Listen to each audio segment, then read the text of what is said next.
Ethan Cole, 44 years old, an entrepreneur and former foundry engineer, accelerated the shutdown of a plant in Youngstown for the sake of quarterly metrics and his own bonus. In late autumn, he came back to the city not with a slide deck, but with the obligation to say his guilt out loud and explain exactly what he would do for those he had left without jobs and benefits. His stake was personal and direct: not to lose the remaining respect of his son and sister, not to betray the memory of his father, a foreman, not to hide behind words about the market, and instead to name amounts, deadlines, and the recipients of help. He grew up in a home where maintenance windows were sacred. His father brought back the smell of oil and graphite, and the boy heard adults argue about refractory lining and throughput as if they were discussing a living body's health. As an engineer, he learned to count furnace cycles and gasket life more precisely than his peers, and then he moved into investing and became the owner of an industrial fund. 2 years ago, he bought an unprofitable forge and foundry plant in Youngstown, promised modernization and careful management, and 8 months later signed an accelerated shutdown because losses pressed. Creditors reminded him of covenants, and the board of directors demanded that the curves on the report turn upward. He agreed to postpone mandatory furnace maintenance for a quarter to align costs, cut inspections before the shutdown, reduced shifts, ended benefits, and issued a press release about reallocating capital and educational grants for the community. It sounded acceptable on paper, but in reality, people were left without jobs, seniority, and insurance. His sister Melissa, a social worker, stopped replying to his messages because press releases do not remove physical symptoms for her clients. His 15-year-old son Jack learned about his father's decisions from headlines and school gossip. The United States Occupational Safety and Health Administration, Region 5, requested maintenance logs and shutdown protocols. The National Labor Relations Board of the United States accumulated complaints about layoff practices. United Steelworkers Local 1462 compiled lists of those who had lost insurance and now paid for inhalers with credit cards. Maya Ellis, a reporter at the regional paper The Ohio Ledger, wrote to former managers and hunted for internal emails about postponements. The Office of the Attorney General of the State of Ohio expanded document requests and hinted at civil suits. So, on the October cold, a simple, strict plan formed. A town hall hearing in the school gym, documents on the table, a conversation without defensive phrasing. He arrived at the plant gate before dawn because he wanted to see the place where he had made wrong decisions while it was still empty, and he could hear his own conscience. Gray slurry with streaks of road salt lay by the gate.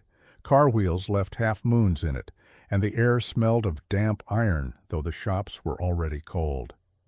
He got out, took a styrofoam cup of coffee from Dunkin' Donuts, sipped the cooling, bitter drink, and stood looking at the rusted carts by the loading doors. He knew exactly where the bundle of pipe sat that had been shorted on maintenance, and where the sight glasses were, the ones he used to check himself with a flashlight in better years. There were no hints and no metaphors, just a simple list of facts that could not be dodged. A man in a hoodie with a United Steelworkers logo came to the chain-link fence. "You Cole?" he asked. "Yes," Ethan said. "Martinez has no insurance. His wife needs dialysis. We're collecting $20 from each of us. Did you know that?" the man asked. "Now I do," Ethan said, though he had seen the name Martinez in a weekly brief and felt shame for trying to avert his eyes, even inside his own head. "See you at the school," the man said, and stepped back as if moving away from something excessive. There was no threat in his voice, only a rule: show up and tell the truth. He drove to Melissa's. In the stairwell of the old 3-story building, the buzzer button stuck. He pressed, the speaker barked a metallic tone, then snagged, and the door let him in reluctantly.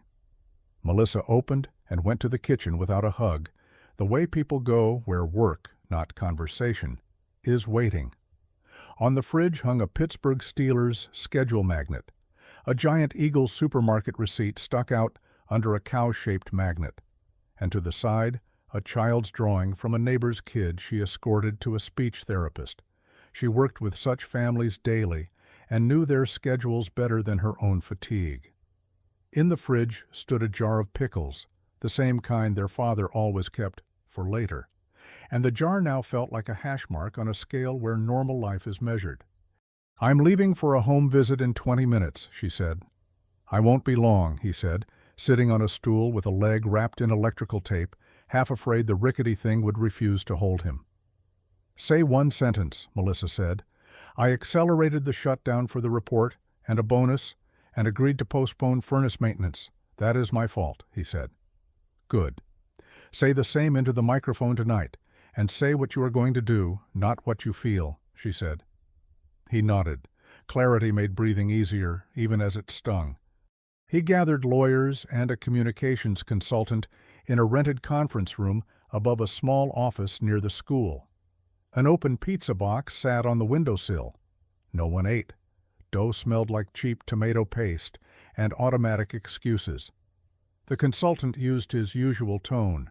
"We need framing, complex global conditions, tariffs, logistics, attempts to preserve some jobs by selling equipment." "No," Ethan said. "We need facts and a plan. The postponed furnace maintenance, my signature, amounts and deadlines, and, a separate point, acknowledgement of responsibility." "Admitting guilt increases litigation risk," one lawyer said. "The risks are already here," he answered. "I will announce $5 million into an independent benefits trust for workers and retirees within 30 days, a year of community college training with stipends, a safety fund with transparent reporting, a sale of equipment to a worker cooperative at an independent fair valuation, refusal of any bonus and return of last year's bonus, and full cooperation with the United States Occupational Safety and Health Administration, with the National Labor Relations Board, and with the Office of the Attorney General without attempts to argue basic facts." "That's expensive," the second lawyer said. "Expensive is when people pay for inhalers on credit cards," Ethan said, and he felt the inner simplicity he had lacked all last year. Before the hearing, he stopped by the county clinic. Inside, it smelled sharply of disinfectant. The hum of voices cut the air, and all the smells blended into one clear thought. They do not wait here for pretty words. They wait here for medication to be dispensed and appointments to be made. Is it you?" a nurse asked, and, not waiting for an answer, handed him a donation form. "Not through my foundation. Going forward, through an independent benefits trust under a board of trustees without me," he said, filling out the information. A man with a crushed, tired face came out of an exam room and said without malice, "They say you pushed off furnace maintenance for the numbers. My wife's here for the 3rd time this fall." "I'm ashamed, and I will name amounts and deadlines tonight," Ethan said. The man shrugged as if to admit that at least something in those words differed from the usual "sorry," but he kept his skepticism because his family lived not on words but on medical bills. He called Jack. "The hearing is tonight," Ethan said. "I know. School says it'll be a show," Jack said. "I want you to listen, not to support," Ethan said. "For what? So I can say later that you tried?" his son asked, and the muffled neighborhood noise crackled in the line. "So that you hear me refuse a bonus and return last year's, announce a $5 million benefits trust within 30 days, sell equipment to a cooperative at a fair valuation, and pay for a year of training with stipends. And so that you check me in a month," Ethan said. "In a month I'll ask," Jack said, and hung up. The even tone of that answer was more honest than any support. The son put him on probation. In the principal's anteroom, those gathered were people who believe in paperwork, not spin. A representative of United Steelworkers Local 1462, an inspector from the United States Occupational Safety and Health Administration, Region 5, and a woman from the National Labor Relations Board with a folder of complaints. "We speak first," the union rep said. "Yes," Ethan said. "We see postponed maintenance, cut inspections before shutdown, decisions contrary to the manufacturer's recommendations, the Occupational Safety and Health Administration inspector said. I confirm the postponements, Ethan answered. People were pressured to sign separation agreements under the threat of no references, the woman from the National Labor Relations Board said. I did not order that, but the overall responsibility is mine, he said. No one smiled. Professional seriousness was the right temperature for this conversation. In the high school gym, they raised the basketball hoops, set rows of chairs and tables for speakers. In the back rows were United Steelworkers logos and teachers' jackets. Reporters sat to the right, among them Maya Ellis with a laptop and a sheaf of printouts. On the walls hung posters about healthy eating and lists of school victories, an accidental but apt frame for a talk about how adults answer for their decisions. Up front at the mic, his mouth went dry, not from fear of microphones, but from understanding that each word would land in other people's wallets either as help or as air. The union spoke first. We were left without benefits, furnaces were stopped without full maintenance, people were put at risk, the representative said, in an even voice that is always more convincing than anger. The National Labor Relations Board representative listed dates and instances of pressure during layoffs. The Occupational Safety and Health Administration inspector read preliminary findings. Inspections prior to shutdown were reduced. Maintenance postponements contradicted manufacturer recommendations. Internal job execution procedures were violated at several stations. The hall was quiet, and the quiet meant exhaustion with scandals and an expectation of concrete actions. Then Maya Ellis stood. We are publishing internal correspondence between the Chief Financial Officer and Ethan Cole. Here is the Chief Financial Officer's email. I propose postponing mandatory furnace maintenance for a quarter to improve metrics and activate the corporate optimization bonus. The shutdown should be accelerated by the end of the second quarter to ensure hitting key performance indicators, she said. Phone screens lit up as the article went live. Do you confirm? Maya asked. I confirm, Ethan said. The rouse stirred slightly, as if accepting officially what they already knew. A representative of the Office of the Attorney General rose. Based on preliminary data from the Occupational Safety and Health Administration and the published correspondence, we are expanding our document requests and preparing a civil action. Mr. Cole, you are being served with a summons, he said. An employee set the envelope on the table without theatrical pause. At that moment he abandoned the last chance to manage optics and understood that tonight's statement was the only human form of answer he had left. Ethan went to the microphone. My name is Ethan Cole. I am an engineer by training and the son of a foreman. 2 years ago, I bought this plant. 8 months later, I accelerated its shutdown. I agreed to postpone mandatory furnace maintenance for a quarter to improve metrics. I signed off on a layoff schedule. I did it for the report and for my bonus. This is my fault. I am ashamed, and I understand why it is hard for you to believe words, he said without looking down at papers, because hiding would be worse. So, no feelings, actions. First, within 30 days, I will transfer $5 million into an independent benefits trust for the laid-off workers and retirees of this plant. Not through my foundation, but into a separate trust under a board of trustees. One representative from United Steelworkers Local 1462, one from the county clinic, and one from the Office of the Attorney General. Spending will go to insurance, prescriptions, and paid medical exams. Quarterly reports will be public, online and on paper at the city library. I will not influence allocation. Second, I will pay for a year of study and stipends at the local community college for all laid-off workers and their adult family members who want retraining, welding, electrical work, industrial mechanics, information technology technician. Tuition is fully covered. The stipend is $500 per month for 12 months. Registration is through the college with a dedicated window and phone line for our people.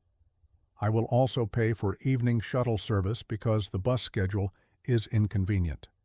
Third, I will sell the shop's equipment to a worker cooperative at an independent fair valuation.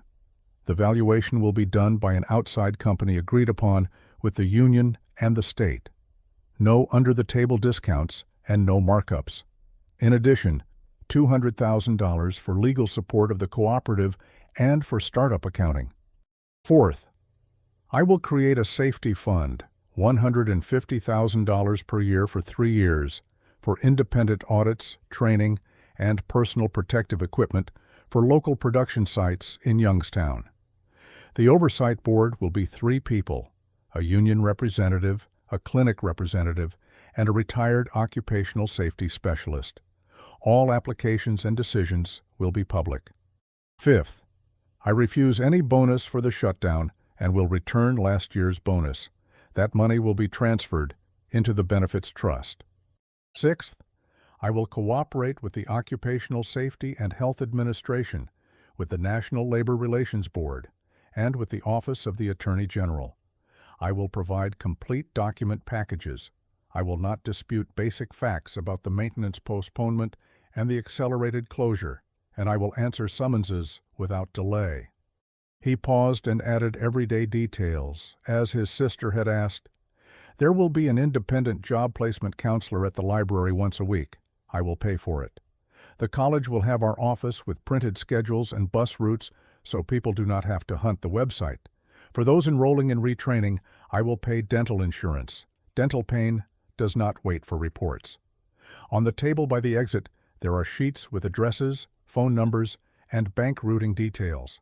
I will stay in town through the end of the week and meet with anyone who needs it. I understand there will be civil suits. I am not asking for mercy. I am asking that the money and decisions move quickly because winter is close and gas bills come every week. He sat down feeling not as if he had put on a straitjacket, but as if he had hoisted a heavy tool he would have to work with a long time, mechanically, without inspiration. In the hallway by the school team's bulletin board, he met Maya. "Do you realize your speech is a public admission?" she asked. "I do," he said. "And you realize we will still write about the summons?" she asked. "Write it, that's true. And my reaction is also a fact," he said. "Why now?" she asked. He answered without defense. "Because a year ago I was afraid and wanted the board to like me. Because I thought the market would explain everything. Because I was wrong." Her face softened not from sympathy, but because the words matched the data. A representative of the Office of the Attorney General came over. "We will contact you about the trust's documentation and lists, and about transferring correspondence and all attachments," he said. "I will be in town and will respond to requests," Ethan said. The Occupational Safety and Health Administration inspector asked for written comments on the points in their preliminary findings. Ethan promised to send them along with the manufacturer's instructions that had been violated. In the evening he went back up Melissa's stairs, the same landing, the same sticking buzzer, the same short click of the latch. A kettle whistled on the blue flame of the gas burner. The whistle was as steady as an ordinary evening that needs no audience. On the table lay white sandwich bread. A big bowl of homemade chili steamed. Next to it stood a Pyrex baking dish with cornbread. The stool with the taped leg held his weight, the only object in the city that accepted him without caveats. "I listened online," Melissa said, setting down a plate. "Thank you for saying what needed to be said, the way it needed to be said. Next comes the payments." "Yes," he said. She opened the fridge, took out the jar of pickles, and set it by the bread. "Dad always kept one full," she said. Ethan nodded. He heard not nostalgia, but a concrete reminder of discipline. Simple things were always in their place for their father. He slept little. He wrote to investors and board members, informed them about the benefits trust, the bonus return, the sale of equipment to the worker cooperative, the safety fund spending. Replies differed. "You are crossing a line," one partner wrote. You must protect shareholder interests, another wrote. Ethan opened a video call for the discontented and said, "Shareholder interests do not erase personal responsibility for decisions. Violating safety and postponing furnace maintenance for metrics is my fault. My commitments are not charity and not public relations. They are expenses needed to restore basic trust. Otherwise, you will get a more expensive story, long litigation, reputational loss, and closed doors in the places where we operate." His voice was even, not accusatory. "You are acting out of fear of a lawsuit," someone said. "I am acting out of guilt toward people, and out of the understanding that capital must serve people and safety. If that looks like capitulation to you, that is your choice," he answered. The call ended coldly, but without threats, which was fine. Cold was better than fake support. Next morning, he went to the community college. On the reception counter lay a stack of flyers for welding and electrical courses, the same ones he had seen on Melissa's table. He signed the agreement. The fund covers tuition. Stipends are paid directly. The counselor's office is open on Wednesdays and Fridays, and evening transport is paid under a contract with a local shuttle. In the college accountant's office, he asked for a printed payment schedule. The dates suited the administration, and him too, because the schedule was demanding. He took the folder with a small sticker on the cover reading "Coal, Tuition," and for the first time in a long while felt he was building a system, not making a gesture. The union office smelled of drip coffee. Another pizza box sat on the sill, this time closed. "Valuation company selected?" the United Steelworkers accountant asked. "Yes, agreed with the state, with no ties to my entities," Ethan said. "Dates?" the same voice asked. "Preliminary report in 3 weeks, final in 5, plus $200,000 for the cooperative's lawyers and starter accounting," Ethan said. "You will send the furnace maintenance records in full?" the union representative asked. "I will send everything," he said. The questions were dry, and that dryness was more honest than smiles. There was no need to hide meaning behind tone. He spent 2 hours at the county clinic formalizing transition period donations so they would go under established procedures and not depend on his office. A nurse clarified how exactly the benefits trust would cover seasonal medications and asked for paper reports for those who do not go online. He added that line to his notebook. The disinfectant smell stopped feeling hostile. When you do what is needed, the irritating notes become part of the background. Jack came to Melissa's that evening. Without fanfare, he set 4 styrofoam cups of Dunkin' Donuts coffee on the table for whoever's home, and sat on the edge of a chair. "Did you return the bonus?" he asked. "The process is underway. Notices sent. The transfer will go with the main contribution to the benefits trust," Ethan said. "And if all this is only because you got served?" Jack asked almost calmly. "The summons is a fact. My decision is also a fact. You can be afraid and still do the right thing," Ethan said. "Okay, I'll come in a month," Jack said. The even phrasing carried no contempt anymore. It was an adult agreement to verify. He wrote to the chief financial officer, the same one whose email Maya Ellis had published. "I regret not stopping you and not stopping myself that day," Ethan wrote. "We did it together," the reply came. "I will take the public part on me," Ethan wrote back. "I am ready to testify to the Occupational Safety and Health Administration and to the Office of the Attorney General," the chief financial officer answered. "Without spin," he added. It was not reconciliation, but a recognition of facts. Sometimes that is enough to stop wasting energy on lies. On the reporting day, he transferred $5 million to the Benefits Trust. The payment cleared, and the trust's accountant sent a short note. "Received. We are forming the list of disbursements. First report in a quarter." He printed the note and placed it into the folder labeled Benefits Trust, next to 2 others, Occupational Safety and Health Administration and National Labor Relations Board. The order of those 3 folders now looked like the only order that mattered. He sent the Occupational Safety and Health Administration a complete package, maintenance schedules, internal emails, shutdown protocols, manufacturer instructions. He did not remove awkward phrasing because cleaning the past always ends up as trash in the present. To the National Labor Relations Board, he forwarded emails and a list of manager contacts with workers, the ones where a reference was used as a lever. Rereading them was embarrassing, and the embarrassment had value. It kept him from new lies.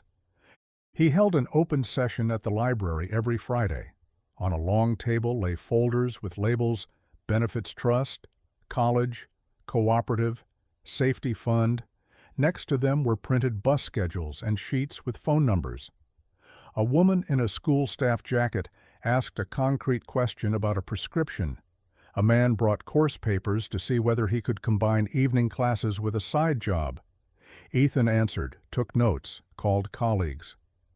During a break, he opened his laptop and sent the Occupational Safety and Health Administration one more file, the text of the manufacturer's instruction the inspectors had referred to too generally, and felt that rare engineer's satisfaction when the numbers line up and charisma is no longer required.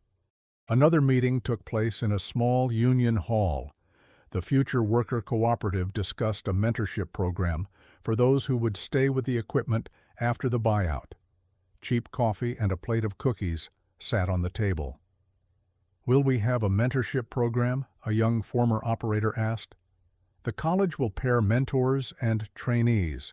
We will pay mentors hours," Ethan said.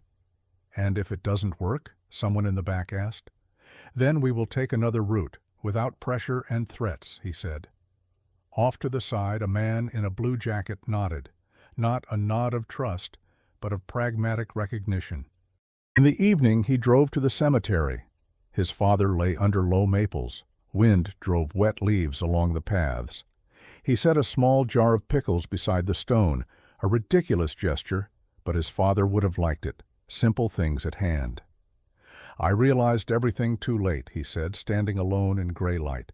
"But now I am doing it right." There were no spectators, which was useful. Words are best checked where no one is rating them.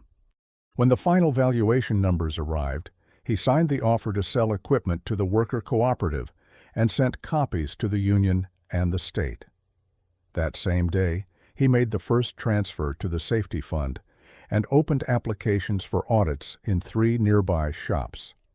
At the office of the Attorney General, he spent 2 hours answering questions about emails, recalling the date of the maintenance postponement decision, showing the meeting minutes where he kept quiet, though he could have said no. A young staffer in a perfectly pressed shirt asked, "Why did you stay in town?" Ethan answered, "Because money should not move without me until the mechanisms are built, and because I will not hide at the airport while people need answers." It did not sound noble, just straightforward. The young man nodded the way people do when words and logic fit. He met with Maya Ellis in a small coffee shop near the school. A cardboard box of donuts left by some teacher sat on the windowsill. "You realize the stories will get boring now?" Maya asked, opening her laptop. "There will be trust graphs, enrollment lists, safety fund minutes, no exposés." "Boring truth is better than loud lies," Ethan said. "I have a question for you," he added, and she raised an eyebrow. "How do you audit trusts?" he asked. "Payouts, reports, independent calls to a sample of recipients," she said. "Audit mine," he said. "I was going to anyway," she replied, and smiled in a businesslike way. Her piece ran a week later without adjectives, amounts, dates, quotes, a link to the reporting page, and the library address where paper copies sit. It was the right kind of attention, the kind that does not put his photo on talk shows. Winter crept in unnoticed. The slush at the plant gate sometimes froze and sometimes spread. Salt left white patterns on asphalt. The apartment buzzer at Melissa's still needed to be pressed hard. The speaker barked and sighed. He did not try to fix the button, though he could have. Fixing others' things is easy. But first he wanted to finish the paperwork because the city always lacked people who finish rather than start. The Safety Fund's second open session gathered foremen from small shops. Some asked for hearing protection and lighting, some for guards, some for onboarding training. "Why not hand out the money right away?" a man from an old shop asked. "Because we need an application system and prioritization, and public reporting, so a neighbor knows why you received funding, and he did not," Ethan said. "So now you decided to be proper?" a woman by the wall asked. "Now, yes. Before, no," he said. The room grew quieter by a degree which mattered more than applause. A month later, Jack came again in the evening. He set 4 styrofoam cups of Dunkin' Donuts coffee on the table. "I know you like something hot at night," and sat across from him. "Report," he said, mock stern. "The Benefits Trust has started payments. Reports are posted at the library. The college has 54 applications, 23 for welding, 12 for electrical, 7 for industrial mechanics, 4 for information technology, the rest for related programs. The cooperative, contract signed, first payments on schedule, the safety fund, 3 approved applications, personal protective equipment for a small shop, an audit for a site, and training for new workers," Ethan listed. "Okay," Jack said and nodded. "And Mom?" Ethan asked. "Says you act like an engineer, not a manager," Jack said. "That is a compliment," Ethan answered. "Probably," his son said, smiling crookedly, but without the old sharpness. One day he received an email from a former foreman who had worked with his father. "I was at the hearing. I do not like speeches, but you did not talk like a lawyer," it read. "In the cooperative, we will take 2 kids as apprentices. Send them from the college." He printed the email and put it in the cooperative folder. It was a small but critical link, the voice of the shop accepting not the man, but the work. He kept meeting with the Office of the Attorney General. At one session, the young staffer pulled out printouts and asked, "Did you know of the Chief Financial Officer's email that same day?" Ethan answered, "Yes." "Why did you not stop it?" "Because I wanted the board's approval, because I was afraid," he said. "And now you are not afraid?" "I am afraid, but fear does not cancel the payment schedule and reporting," he said. On the wall, a clock ticked softly. The ticking now felt like a metronome rather than a countdown to sentencing. With the Benefits Trust trustees, they set a simple rule. Prescription coverage is the priority through winter because seasonal illnesses hit the vulnerable. Next priority is restoring insurance for those who lost coverage after layoffs. After that, compensation in complex cases. At the library, an infographic of priorities and office hours went on the wall. A stack of printed forms lay nearby, no fine print. It seemed minor, but such minor things measure respect when a person sees where to sign and where to bring it. A reporter from a big national outlet came to town. He wanted punchy headlines. He asked whether Ethan was hiding his true motives, masking morality to win a deal in another state. Ethan answered simply, "I set up the trust, transferred the money, refused a bonus, and returned last year's bonus, sold equipment to a worker cooperative, and am cooperating with the Occupational Safety and Health Administration, with the National Labor Relations Board, and with the Office of the Attorney General. This is not a strategy. It is work to address consequences. Everything else is hypothesis." The reporter left without a scoop. The city exhaled because scoops often cost people more than amendments to procedures. Between meetings, he studied the college's curricula. He wanted not only welding and electrical work, but also more modern tracks at a basic level. Industrial automation, basic data handling for maintenance services, fundamentals of cybersecurity for small shops. He insisted the counselor's office have a desktop printer and a ream of paper. People should leave with a printed schedule and contact list, not with a promise to email it later. He arranged with the library to create a quiet hour for filling out forms. Sometimes a person needs not help, but a table where no one rushes him. Another scene unfolded on the empty shop floor as the independent valuation team finished measuring. White tags with numbers stood on machines. People in vests checked catalog pages. Ethan asked to see the list of equipment slated to go first to the cooperative. The press, torches, A pair of lathes, the extraction system, a technician said, pointing. Documentation will be transferred in full, he added. And maintenance logs, without gaps, Ethan said.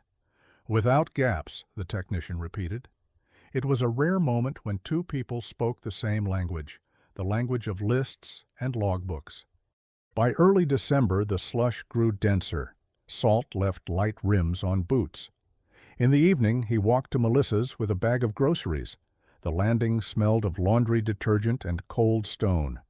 The buzzer stuck again, but the metallic curr no longer irritated. Now it was part of the route, like the rustle of a giant Eagle receipt pinned to the fridge by a Pittsburgh Steelers magnet.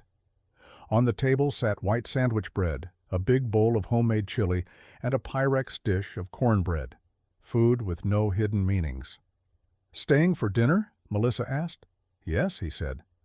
"Jack said you passed the first test," she added. "He should assign a second," he said.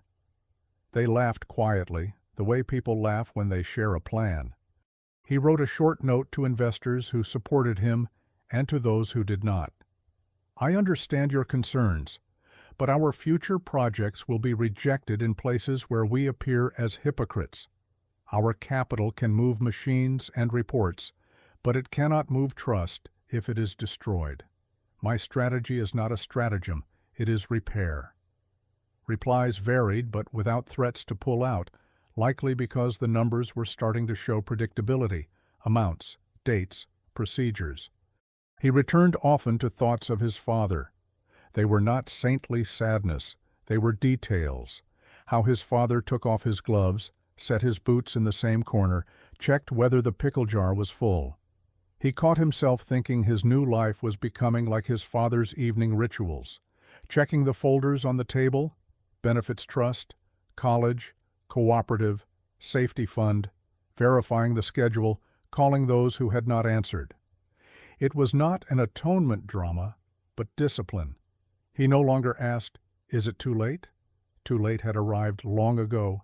Now the main thing was not to be late again. By Christmas, the city launched a free hotline for questions about the benefits trust.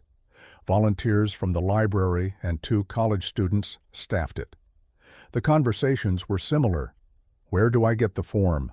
How do I confirm a prescription? Can I include my son-in-law? People came to the clinic less just for information. Now answers and forms traveled over working phone lines. Maya Ellis sent a link to a third piece. How the city library became the benefits window. The text had no emotion, just diagrams and a photo of a bulletin board where office hours and bus schedules hung side by side. Ethan understood this was the best format of attention for his case, when the photo shows not him, but a board with arrows. The safety fund approved its first 3 applications. A small shop installed extra guards and issued modern ear protection. One site underwent an audit and changed old fixtures to bright lights. For new employees, they organized a safety seminar with examples on the very lines where they would work. Ethan sat in the back row without drawing attention to himself. The instructor, a gray-haired man who had once been an occupational safety inspector, spoke without metaphor. Safety is not a document, it is a habit. The young men in the front nodded. Someone took a picture of the rules poster. Ethan wrote the phrase into his notebook. It would be useful for the next report. During the 4th Friday session at the library, the same man in the United Steelworkers hoodie, the one who had spoken about Martinez at the plant gate, came. "Martinez's wife got dialysis coverage," he said, "through the Benefits Trust." Ethan nodded. "Thanks," the man added briefly, as if afraid gratitude would ruin proper distance. "Thank you for checking," Ethan replied. Neither wanted friendship. Both needed a working mechanism, and that is what had taken shape. In January, after the holiday lights, Ethan received an official letter from the Occupational Safety and Health Administration. "You have provided the complete set of documents. The inspection found violations of maintenance procedures prior to shop shutdown. Your comments are noted. Further decisions will be communicated separately." It was not exoneration. It was recognition of fact, and another point on his long schedule of obligations. He printed the letter and placed it into the matching folder, where each document fell into place. That same day he spent an hour with the job counselor at the library. A middle-aged woman brought a resume and said, "I have 30 years in pouring and casting. What am I supposed to do in information technology?" The counselor answered, "You can follow procedures and work with equipment. You'll do well in the information technology technician program. There is a lot of systems maintenance, and the logic is similar. We'll start with a basic course." Ethan listened and understood. His task was not to answer for a person, but to ensure the person had options with clear instructions and transportation. He added one more line to his to-do list: another evening bus at 9:15 on class days. Jack started coming to Melissa's for dinner more often when Ethan was there. The conversations were calm. They argued about how the Pittsburgh Steelers would play the next games, whether it made sense to change the thermostat batteries in February, and laughed that the pickle jar in the fridge had become their calendar. If the jar was full, the house was in order.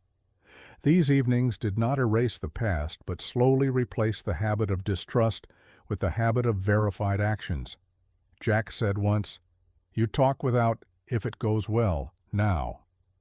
Ethan heard it as the best compliment. On a Sunday when snow turned to rain again, the three of them, Ethan, Melissa, and Jack, walked to the school where the hearing had been. The gym was empty. The air smelled of floor finish. "Weird?" Melissa asked. "Right," Ethan said. "It was the beginning here." They sat on a bench, not recalling words but recalling actions: transfers, signatures, office hours, library reports, bus schedules. Jack raised his phone and said, "In a week, another check-in." "Good," Ethan said. And that good meant not capitulation, but normalcy. Checking is also a form of care. Melissa's kitchen became Ethan's main place in the city. The kettle whistled on the gas stove and did not demand attention.